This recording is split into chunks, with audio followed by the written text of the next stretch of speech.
Friends, आपका अपने YouTube channel गोल mathematics classes में स्वागत है। और आइए, जैसे कि हम लोग को पता है कि 10th क्लास के बीबीटी गाइड से मैथ का ऑब्जेक्टिव सीरीज चल रहा है फ्रेंड्स, जिसमें हम लोग त्रिकोणमिति खत्म कर चुके हैं। खल्लास हो चुका है 200 यानी 200 क्वेश्चन ऑब्जेक्टिव का बहुत ही बेसिक और कॉन्सेप्ट के साथ खत्म हो चुका है फ्रेंड्स। अगर वो वीडियो आप नहीं देखे हुए तो डिस्क्रिप्शन में लिंक रहेगा या फिर चैनल के प्लेलिस्ट में आपको सारा वीडियो पार्ट 1 करके पार्ट 2 इस तरह आपको सब मिल जाएगा। ठीक है, तो आइए, जैसे कि हम लोग को पता है कि त्रिकोणमिति में ही हम लोग ऊंचाई एवं दूरी, जिसको हम लोग हाइट एंड डिस्टेंस बोलते हैं, तो उसका हम लोग ऑब्जेक्टिव देख रहे हैं। तो क्वेश्चन नंबर हम लोग 20 तक देख चुके हैं, यानी 20 क्वेश्चन देख चुके थे। आज हम लोग 21 से स्टार्ट कर रहे हैं फ्रेंड्स। तो आइए, जल्दी देर न करते हैं।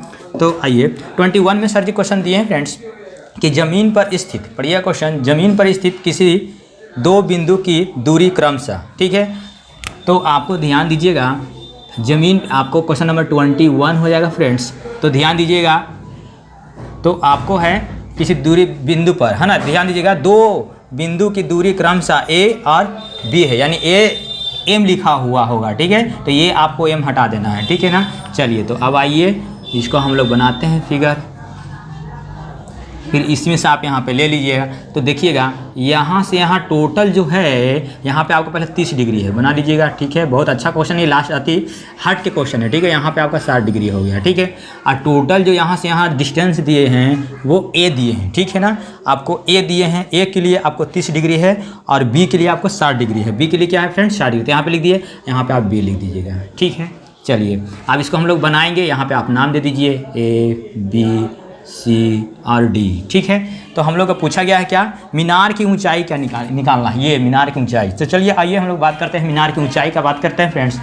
तो P बटा B, तो P बटा B किसका फार्मूला होता है, tan थीटा के, ठीक है। तो आप यहाँ पे हम लोग क्या लिखेंगे, चलिए पहले ऐसे लिख लीजिएगा, त्रिभुज A B C में, चलिए A B C में चलते हैं हम लोग। चलिए, तो A B C में तो हम लोग को आ गया tan कहाँ से जन्म ले लिया मालूम है। तो थीटा का कितना लिखेंगे, 60, क्योंकि tan क्यों आ गया, साइन क्यों नहीं आया, कॉस क्यों नहीं आया, क्योंकि P बटा B होता है, ठीक है। तो P बटा B तो tan थीटा का फार्मूला आता है। चलिए, P यानी लंब बटा आधार, आधार कौन लीजिएगा, BC। चलिए, तो tan 60 का मान जल्दी बताइए फ्रेंड्स। तो √3, इधर AB, तो AB मालूम नहीं है, तो AB आप लिख सकते हैं, H लिख सकते हैं, ठीक है। तो H लिख दीजिएगा यहाँ पे H। अब BC देखिएगा B है, तो B। अब इसके नीचे कुछ नहीं तो 1 मान लीजिए, तिरछा तिरछे क्रॉस मल्टीप्लाई कर दीजिए, तो 1 में H से गुना कीजिए तो H रहेगा, यहाँ पे √3B आ जाएगा, ठीक है। अब यहाँ से आप B के मान खींच दीजिए, ठीक है ना, क्योंकि A या B के मान चाहिए, समझिएगा। तो B के आप खींचिएगा, B बराबर, तो देखिएगा, तो H बटा √3, क्योंकि जो गुना में जो कहाँ गया, बटा में आएगा। रुकिए, देख रहे हैं कट तो नहीं रहा है फ्रेंड्स वीडियो। चलिए, ठीक है, आपका वीडियो नहीं कटा यहाँ तक, चलिए ठीक है। तो B का मान आपको आ गया होगा। अब पुनः हम लोग चलेंगे किसमें, त्रिभुज पूरा बड़ा में चलिए, A B D में, ठीक है। तो A B D में चलिएगा, तो देखिए फिर लीजिए P बटा B, तो P बटा B यानी फिर tan थीटा जन्म ले लिया, तो tan थीटा कितना लिखिएगा, 30 डिग्री, तो 30 डिग्री। फिर देखिए A B बटा क्या लिखिएगा, पूरा B D, राइट। अब देखिएगा tan 30 का मान कितना होता है, 1 बटा √3, तो √3 लिखिएगा। A B देखिएगा H, B D के मान क्या लिखेंगे हम लोग, A, तिरछा तिरछी क्रॉस मल्टीप्लाई कर दीजिएगा, तो यहाँ से आप गुना कीजिए, तो A बराबर आपका आएगा √3 गुने H। अब ये आप समीकरण फर्स्ट मान लीजिए, बुझ रहे हैं ना। इसको मान लीजिए सेकेंड। अब इक्वेशन यानी समीकरण, ठीक है, फर्स्ट और सेकेंड से। तो फर्स्ट समीकरण हम लोग क्या सर जी, तो देखिए ये वाला, ये दोनों अगर गुना में रखिएगा, A गुने B, इसका जो मान है ना H बटा B के मान पहले, अगर A पहले लिखे तो लिख दीजिए ये वाला, तो √3H गुने B के मान H बटा √3। देखिए √3 से √3 कैंसिल हो जाएगा फ्रेंड्स, H देखिए दोनों गुना हो जाएगा, तो यहाँ पे हो जाएगा H स्क्वायर, गुना पावर जुड़ता है, ये हो जाएगा A गुने B। अब इधर से स्क्वायर हटता है तो इधर क्या चढ़ जाएगा, रूट, ठीक है। तो यही आपका मान हो जाएगा, ठीक है। तो ये आपका ऑप्शन नंबर B में मिल जाएगा फ्रेंड। तो आप देख लीजिएगा इसको, ठीक है, आप स्क्रीनशॉट कर लीजिएगा या फिर आप लिख लीजिएगा। चलिए, इसको हम लोग रफ करते हैं फ्रेंड्स। चलिए, आई होप कि आपको समझ में आ गया होगा, ठीक है। चलिए, अब हम 22 नंबर देखिए, 22 से लेकर 25 तक सब डिफिनेशन दिया गया है, ठीक है। आप समझिएगा क्वेश्चन को।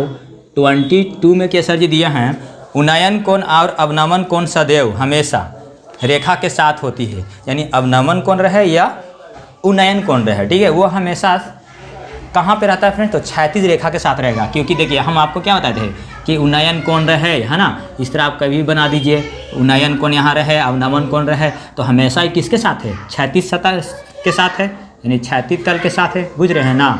चलिए, तो यही क्षैतिज तल है, तो इसका आंसर वही हो जाएगा, हमेशा किसके साथ होती है, तो क्षैतिज के साथ, यानी ऑप्शन नंबर सी में मिल जाएगा। चलिए, इसको हम लोग खाली ये आपको ऐसे ही बताना है डिफिनेशन से, ठीक है ना।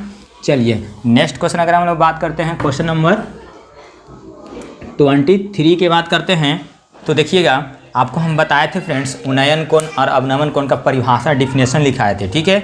अगर आप वो लिखाए थे भी, समझाए थे आपको, वो वीडियो आप नहीं देखे होंगे तो जरूर देख लीजिएगा। उन्नयन कोण किसे क्या है, अवनमन कोण क्या है, इसके बारे में बताए थे, ठीक है ना। तो उन्नयन कोण क्या बताया था, उन्नयन कोण कि जब हम लोग, पता है ना, आपको बताया थे कि जब छोटा आदमी, अगर हमको मीनार देखना है ना, हिमालय पर्वत देखना है, कोई बड़ा बड़ा जैसे है ना, आपको बुर्ज खलीफा देखना है, कुतुब मीनार देखना है, तो आपको पूरा ऐसे ताकना पड़ेगा ना, बुझ रहे ना, नीचे ऊपर देखना पड़ेगा। तो ऐसे तो आप इतने देख रहे हैं, है ना, और जब ऊपर देखिएगा, देखिए तो एंगल चेंज हुआ, यहाँ पे कुछ चेंज हुआ, तो जो यहाँ से यहाँ जो बढ़ गया ना फ्रेंड्स, ऊपर की ओर बढ़ता है तो उसको क्या कहते हैं, उन्नयन कोण। और नीचे की ओर ऐसे देखते हैं, लगते हैं जैसे हवाई जहाज वाला बताए थे, देखिएगा वो वीडियो, तो नीचे झका आते तो देखिए एंगल कम गया, तो उसको बोलते हैं अवनमन कोण। तो चलिए, आपका हो गया फिर से। तो 23 नंबर वही सर दिए हैं, दर्शक की आँखें से जब कोई वस्तु नीचे हो तब क्षैतिज रेखा के दृष्टि के बीच न्यून कोण को क्या कहते हैं, बताइए। नीचे बोल रहा है, नीचे, तो नीचे देखिएगा तो क्या कहलाएगा, अवनमन कोण कहलाएगा। तो बस इसका आंसर क्या हो जाएगा, ऑप्शन नंबर बी हो जाएगा, अवनमन कोण, ठीक है ना। बस चलिए, अवनमन कोण यही आपका आंसर हो जाएगा। और हम लोग बात करते हैं 24 नंबर का, तो 24 नंबर में वही सर जी दिए हैं, देखिए।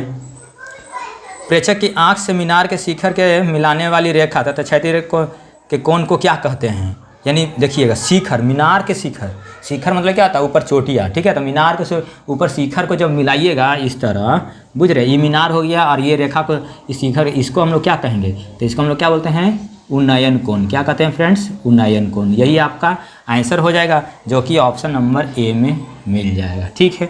तो इसको भी हम लोग रफ करते हैं फ्रेंड्स। बहुत ये सब तो डिफिनेशन है, जिसको कॉन्सेप्ट क्लियर है तो उसको क्लियर है, ठीक है।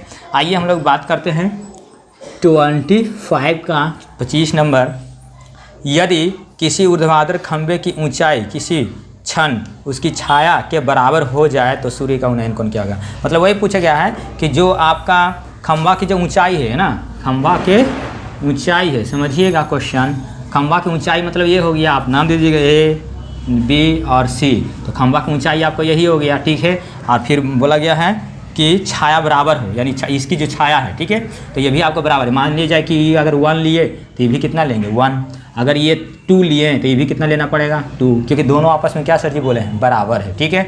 तो पूछा गया है कि सूर्य का उन्नयन कोण क्या होगा, तो यही 2 है। आप 2 भी ले सकते हैं, 3 भी ले सकते हैं, 4 यानी दोनों सेम लेना है। अब कट के तो 1 नहीं आएगा, बुझ रहे हैं ना, तो आप सेम ले लीजिए, तो 1 ले लेते हैं दोनों। आप बताइए, हमको कर्ण से मतलब नहीं है, P/B, तो किसका फार्मूला था, P/B tan थीटा के होता है, तो tan थीटा P तो कितना है AB, अब बटा क्या लिखेंगे हम लोग, BC, ठीक है। तो tan थीटा, तो tan थीटा लिखिएगा AB के मान 1 हो गया, अब BC के मान भी 1 हो गया, ये काट के तो 1 आएगा, ठीक है। तो tan थीटा बराबर कितना होगा, 1। अब tan थीटा में ही देखिएगा कितना डिग्री का मान 1 होता है, बुझ रहे हैं ना। तो tan में कितना डिग्री का होता है फ्रेंड्स, जल्दी बताइए फ्रेंड्स, बढ़िया से। tan 45 डिग्री का मान होता है, ठीक है। अब 10 से 10 कैंसिल हो जाएगा, अब थीटा बराबर क्या बच गया, 45 डिग्री। यही आपका आंसर हो जाएगा, जो कि ऑप्शन नंबर बी में मिल जाएगा, ठीक है फ्रेंड्स। तो आज का क्वेश्चन इतने रखते हैं फ्रेंड्स, हम लोग 25 क्वेश्चन खत्म कर चुके हैं, मात्र 5 क्वेश्चन और है, क्योंकि 30 क्वेश्चन था, उसके बाद आप वोट कीजिएगा।